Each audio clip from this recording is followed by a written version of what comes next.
Alright, hello everyone and welcome back. I guess this is going to be lesson 3, which is going to be onomatopoeias.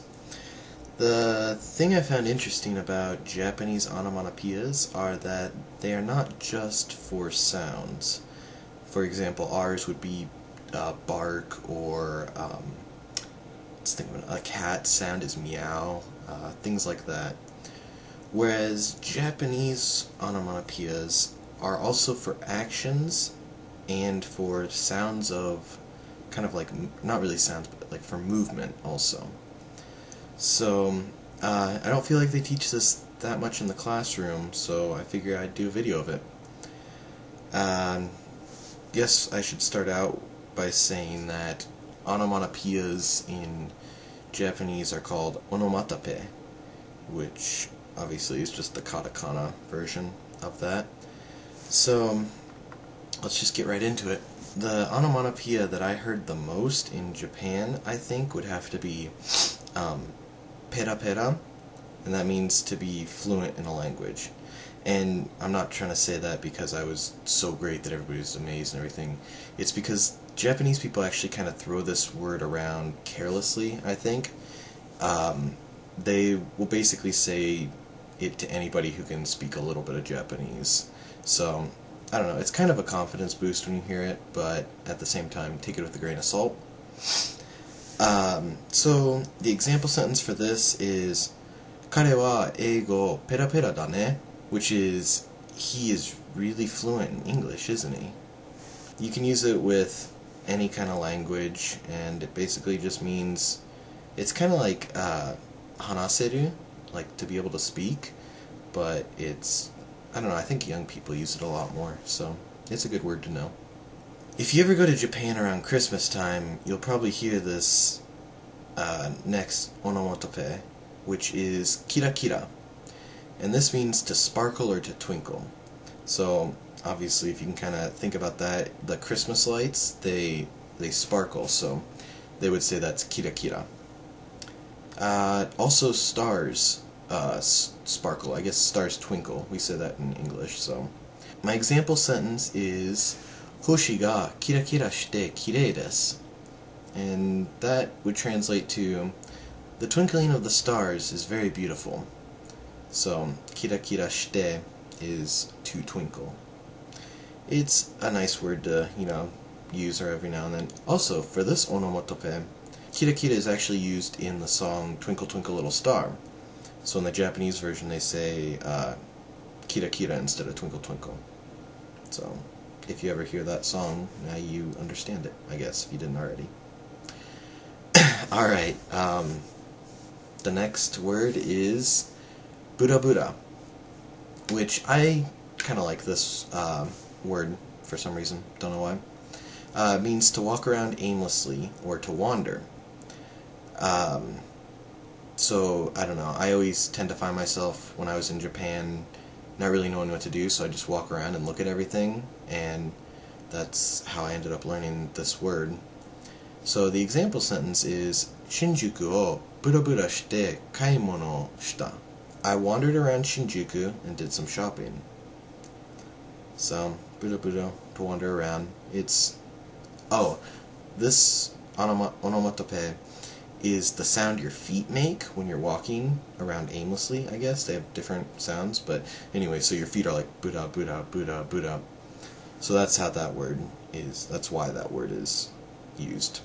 Next, we have a really good word. Can be used in a lot of different situations, which is why it's good to know, because it makes you sound smarter, I think, when you use it.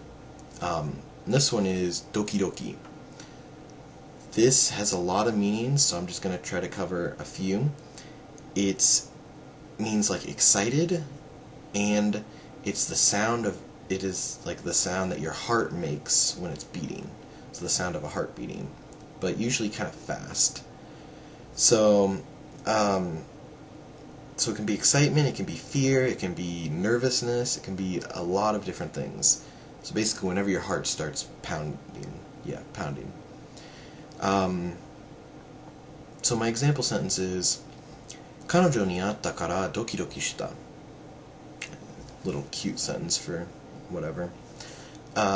Basically, my heart was racing when I met my girlfriend. So, it can be translated so many different ways. It is basically the sound of your heart beating. It can also be like if you were scared, like, doki doki shita.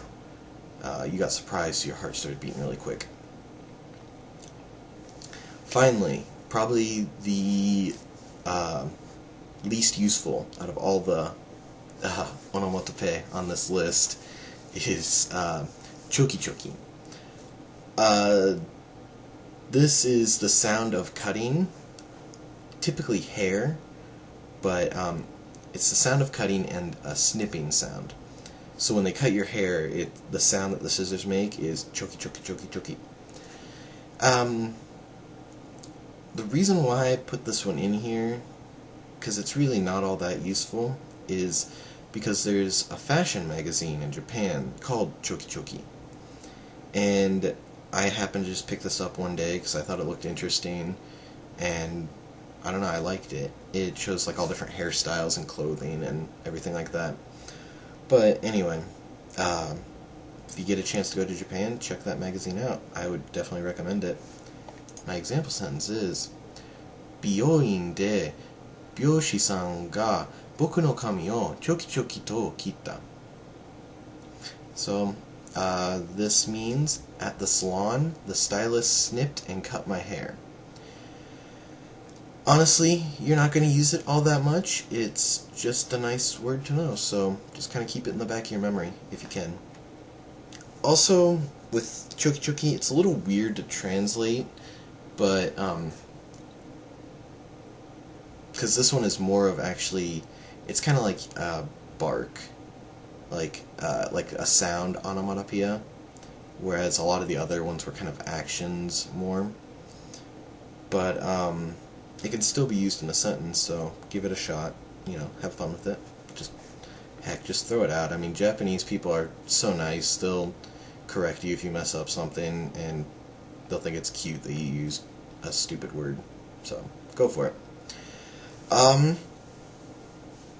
That's all that I have on this list. I want to say to anybody who's been watching, sorry I haven't uploaded in a while. I got sick for a while, and then also Thanksgiving, so I mean you had to go meet the family and whatnot and eat tons of delicious turkey. So, but I am going to try to hit this thing running, get quite a few more videos out. I want to give people more to learn, and hopefully more I put out, the more people will help me, because I'm also still learning Japanese and trying my best to get as fluent as I can. So, anyway, have a great day.